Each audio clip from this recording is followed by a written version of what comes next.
కిషోర్ గారు, అయితే రేపు ముఖ్యమంత్రి ఢిల్లీ వెళ్తున్నారు, ప్రధానమంత్రిని కలవబోతున్నారు, హోంమంత్రిని కలవబోతున్నారు. అసెంబ్లీని డిజాల్వ్ చేసే దిశగా ఈ అడుగులు ఏమన్నా అనుకోవచ్చా? అంటే స్పెక్యులేషన్ వస్తుంది అట్లాగా, అలా జరిగే అవకాశం ఉందా? Will go for early elections?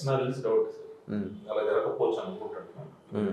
Different దీని మీద పోయి మాట్లాడుకోవచ్చేమో అని, మేబీ డెవలప్మెంటల్ యాక్టివిటీ దాని గురించి ఉండొచ్చు, కానీ I don't think that may be the issue. Normal ఫేస్లోనే చేయొచ్చు, unless and until central government ఏమన్నా వాళ్ళు ప్రీపోన్ చేసేవని 1 month 2 months దీని మేబీ వాళ్ళతో పాటు కలిసి వెళ్ళొచ్చు.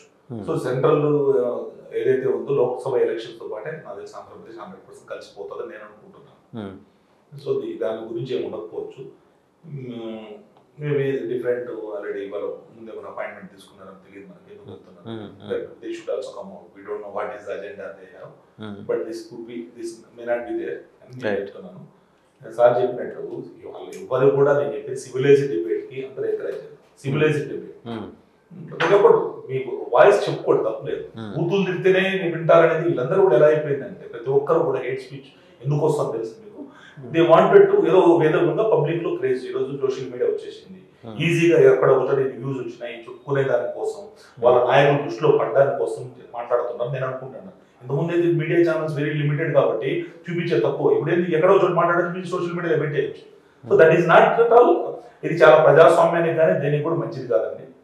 పద్ధతిగా మాట్లాడుకోండి, సివిలైజ్ డిబేట్ పెట్టుకోండి, లేకపోతే ఎవరితో మీలాంటి పత్రికా విలేకరులు పెట్టుకొని ఎక్కడికక్కడ డిబేట్ పెట్టండి, చర్చలు పెట్టుకోండి, తప్పేం లేదు. యూ వర్క్ ఆన్ ద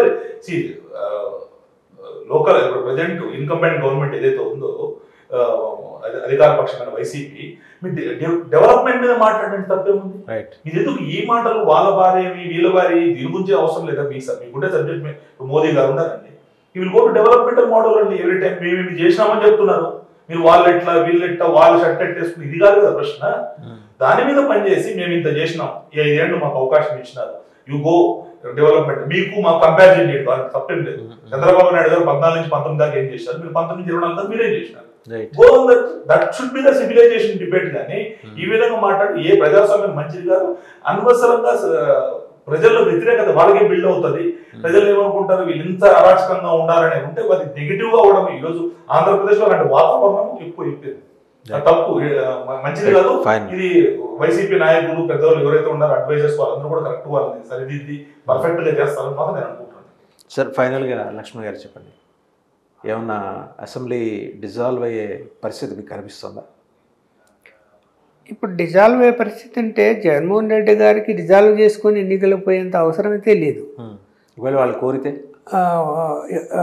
కాకపోతే అంటే మనము బయట వస్తున్న వార్తలు లేదా ప్రతిపక్షాలు చేస్తున్నటువంటి ప్రచారం ఏంటంటే ఆయన ఓడిపోయే పరిస్థితిలో ఉన్నాడు, ఇంకా ఆలస్యం అయ్యే కొద్దీ ఇంకా ప్రతిపక్షాలు బలపడతాయి అనేటువంటి ఉద్దేశంతో రిజైన్ చేసేసి, అందులో పార్లమెంట్ ఎలక్షన్స్ పోతే బీజేపీ ప్రభావం ఉంటుంది. ఇప్పుడు బీజేపీ వ్యతిరేక ఓటు ఎక్కువ శాతం ఆంధ్రప్రదేశ్లో ఉంది కాబట్టి దెబ్బతింటాడు, అందువలన ముందస్తు ఎన్నికలకు పోతున్నాడు, రిజైన్ చేయొచ్చు అంటున్నాడు. అది కూడా పాసిబిలిటీ ఉంది, కాదని ఏం చెప్పడం లేదు. కానీ కాకపోతే ఏంటంటే మీటింగ్ మాత్రం అది ఎజెండా కాకపోవచ్చు, ఉండవచ్చు.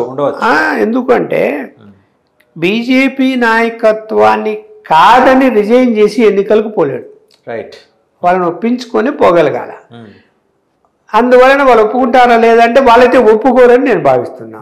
తనకుండొచ్చేమో ఆలోచన, అలాంటి ఆలోచన ఉందా? ఉండొచ్చు. ఎందుకంటే ఇప్పుడు జరుగుతున్న పరిణామాలు, ఇప్పుడు ఎన్ని చెప్పినా చంద్రబాబు నాయుడు అరెస్టు అన్నది ఇంపాక్ట్ చూపిస్తుంది. మైలేజ్ పెరిగిపోయా తెలుగుదేశానికి, తెలుగుదేశాన్ని సపోర్ట్ చేసే పవన్ కళ్యాణ్ మైలేజ్ పెరిగిపోయి రేపు వాళ్ళ బీజేపీతో పొత్తు కుదిరితే ఇక అడ్రస్ ఉండదు పార్టీ, అది వైఎస్ఆర్సీపీ.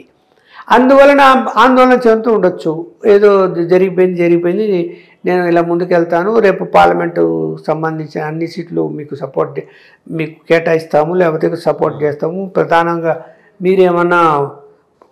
ఇప్పుడు ఇక్కడ ఛాన్స్ ఏముందంటే తను గెలవాలి ముందు అనుకుంటే తర్వాత బీజేపీకి సపోర్టుగా సీట్లు పొత్తు పెట్టుకుంటాడా, లేకపోతే సీట్ల సర్దుబాటు చేసుకుంటాడా అనేది కూడా ఇంపార్టెంట్ పాయింట్ ఉంది అక్కడ. ఆ డిస్కషన్ కూడా రావచ్చు, అదే ఇంపార్టెంట్ అక్కడ. రైట్. థ్యాంక్ యూ లక్ష్మణ్ గారు, థ్యాంక్ యూ కిషోర్ గారు, thank you very much. So ఇది మొత్తానికి సీఎం హేట్ స్పీచ్ నుంచి సీఎం ఢిల్లీ పర్యటన దాకా అన్ని వివరాలు సమగ్రంగా వివరించారు ఇద్దరు. ధన్యవాదాలు.